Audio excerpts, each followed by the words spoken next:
He remembered walking once on such a night to the clatter of crabs in the pan, where he left steak bones from the night before. Faint deep coals of the driftwood, fire pulsing in the onshore wind, lying under such a myriad of stars, the sea's black horizon. He rose and walked out and stood barefoot in the sand and watched the pale surf appear all down the shore and roll and crash and darken again. When he went back to the fire he knelt and smoothed her hair as she slept, and he said if he were God he would have made the world just so and no different. When he got back the boy was awake and he was scared. He'd been calling out but not loud enough that he could hear him. The man put his arms around him. I couldn't hear you. I couldn't hear you for the surf. He put wood on the fire and fanned it to life, and they lay in their blankets watching the flames twist in the wind, and then they slept. In the morning he rekindled the fire, and they ate and watched the shore, the cold and rainy look of it not so different from seascapes. Charred and senseless artifacts strewn down the shoreline or rolling in the surf, they gathered driftwood and stacked it and covered it with a tarp, and then set off to the beach. We're beachcombers. What is that? It's people who walk along the beach looking for things of value that might have washed up. What kind of things? Any kind of things. Anything that you might be able to use. Do you think we'll find anything? I don't know. We'll take a look. Take a look. They stood on the rock jetty out of the south, a gray salt spittle lagging and curling in the rock pool. Long curve of beach beyond, gray as lava sand, the wind coming off the water, smelled faintly of iodine. That was all. There was no sea smell to it. On the rocky remains of some dark sea moss they crossed and went on. At the end of the strand their way was blocked by a headland, and they left the beach and took out an old path through the dunes and there through the dead sea outs until they came out upon a low promontory. Below them a hook of land shuttered in the dark scud blowing down the shore, and beyond that, lying half over and awash the shape of a sailboat's hull. They crouched in the dry tufts of grass and watched the... What should we do? Let's just watch for a while. I'm cold. I know.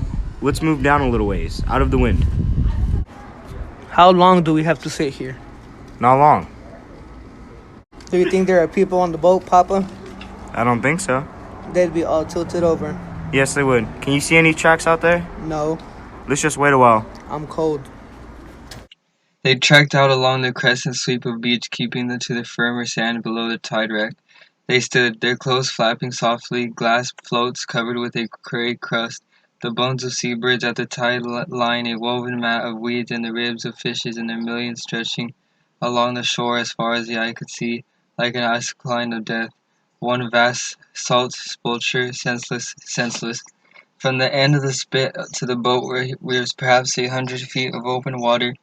They stood looking at the boat, some 60 feet long, stripped to the deck, kneeled over in 10 or 12 feet of water. It had been a twin-masted wig of some sort, but the masts were broken off close to the deck, and the only thing remaining topside were brass cleats and a few of the rails stanchions along the edge of the deck.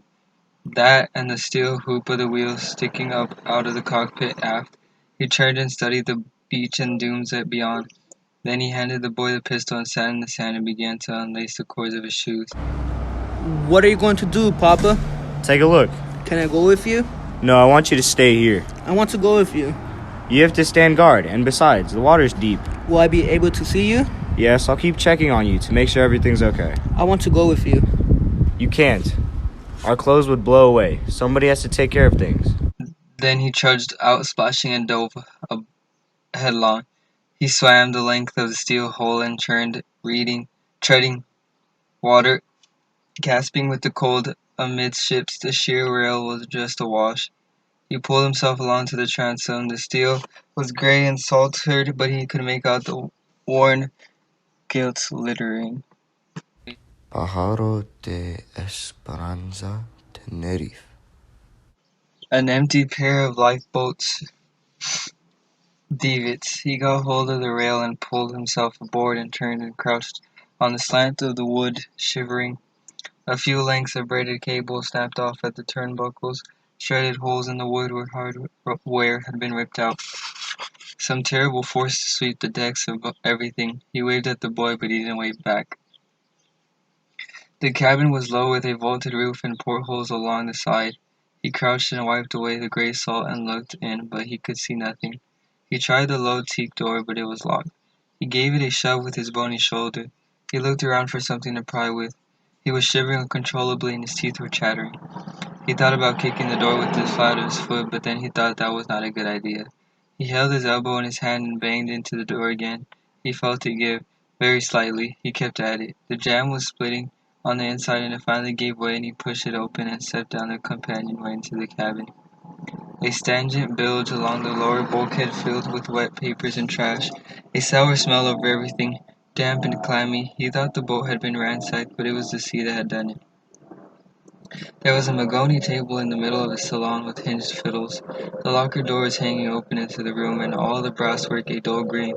He went through four of the cabins, past the galley, flour and coffee in the floor and canned goods, half crushed and rusting. Ahead with a stainless steel toilet and sink. The weak sea light fell through the clerestory portholes, gear scattered everywhere, and Mae West floating in the seepage. He was half expecting some horror, but there was none. The mattress pads in the cabins had been slung into the floor and bedding and clothing were piled against the wall, everything wet. A door stood open to the locker in the bow, but it was too dark to see inside. He ducked his head and slept in and felt about. Deep bins with hinged wooden covers, sea gear piled in the floor. He began to drag everything out and pile it on the tilted bed. Blankets, foul-weather gear. He came up with a damp sweater and pulled it over his head. He found a pair of yellow rubber sea boots. He found a nylon jacket and he zipped himself into it and pulled off stiff yellow breeches from the sou'wester gear and thumbed the suspenders over and pulled onto the boots. Then he went back up on deck. The boy was sitting as he'd left him. Watching the ship, he stood up in alarm, and the man realized that in his new clothes he made an uncertain figure. In the second stateroom, there were drawers under the berth that were still in place, and he lifted them free and slid them out. Manuals and papers in Spanish, bars of soap, a black leather valise covered in mold with papers inside. He put the soap in the pocket of his coat and stood. There were books in Spanish strewn across the berth, swollen and shapeless. A single volume wedged in the rack against the forward bulkhead. He found a rubberized canvas sea bag and he piled the rest of the ship in his boots.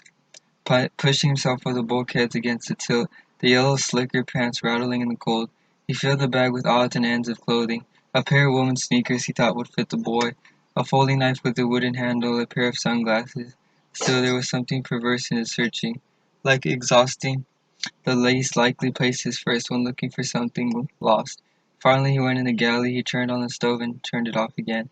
He unlatched and raised the hatch to the engine compartment, half flooded and pitch dark, no smell of gas or oil. He closed it again. There were lockers built into the benches in the cockpit that held cushions, sail canvas, fishing gear. In a locker behind the wheel pedestal, he found coils of nylon rope and steel bottles of gas in a toolbox made of fiberglass. He sat on the floor of the cockpit and sorted through the tools, rusty but serviceable. Pliers, screwdrivers, wrenches. He latched the toolbox shut and stood and looked for the boy. He was cuddled in the sand, asleep with his head on the pile of clothes. He carried the toolbox and one of the bottles of gas into the galley and went forward and made at least a last tour of the staterooms. Then he set about going through the lockers in the saloon, looking through folders and papers and plastic boxes, trying to find the ship's log.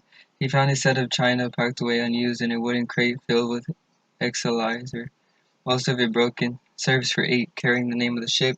A gift, he thought. He lifted out a teacup and turned it in his palm and put it back. The last thing he found was a square oak box with dovetailed corners and a brass plate let into the lid.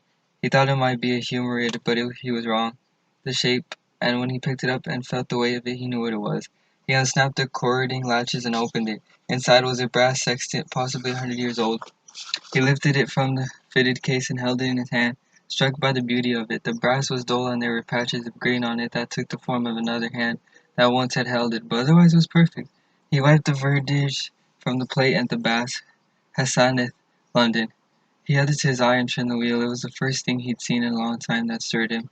He held it in his hand and then he fitted it back into the blue baize lining of the case, closed the lid and snapped the latches shut, and set it back in the locker and closed the door. When he went back up on deck again to look for the boy was not there. A moment of panic before he saw him walking along the beach down shore with the pistol hanging in his hand, his head down.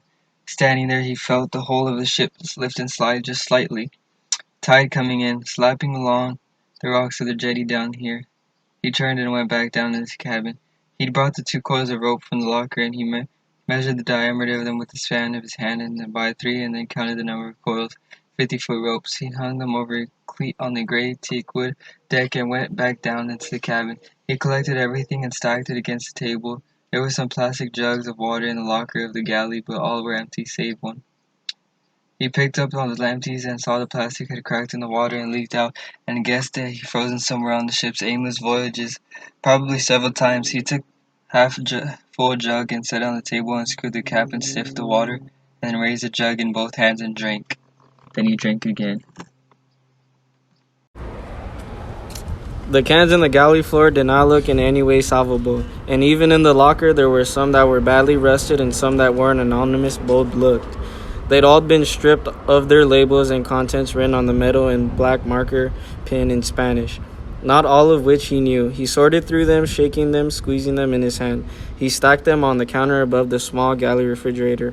He thought there must be crates of food stuff packed somewhere in the hold, but he didn't think any of it would be edible. In any case, there was a limit to what they could take in the cart. It occurred to him that we took this windfall in a fashion dangerously close to matter of fact, but still he said what he had said before, that good luck might be no such thing. There were few nights laying in the dark that he did not envy the dead.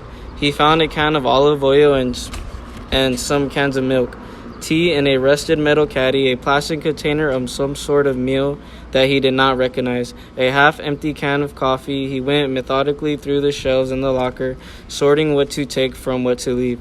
When he had carried everything into the saloon and stacked it against the companionway, he went back into the galley and opened the toolbox and set about removing one of the burners from the little gimbal stove. He disconnected the braided flex line and removed the aluminum spiders from the burners and put one of them in the pocket of his coat. He unfastened the brass fittings with a wrench and took the burners loose.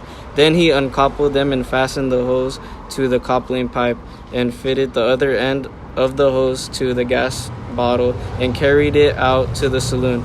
Lastly, he made a bindle in a plastic tarp of some cans of juice and cans of fruit and of vegetables and tied it with a cord, and then he stripped out of his clothes and piled them among the goods he collected and went up onto the deck naked and slid down to the railing with the tarp and swung over the side and dropped into the gray and freezing sea.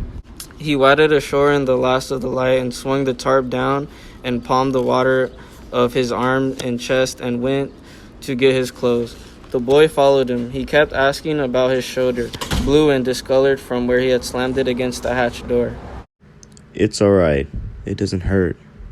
We got lots of stuff. Wait till you see. They hurried down the beach against the light. What if the boat washes away? It won't wash away. It could. No, it won't. Come on. Are you hungry? Yes.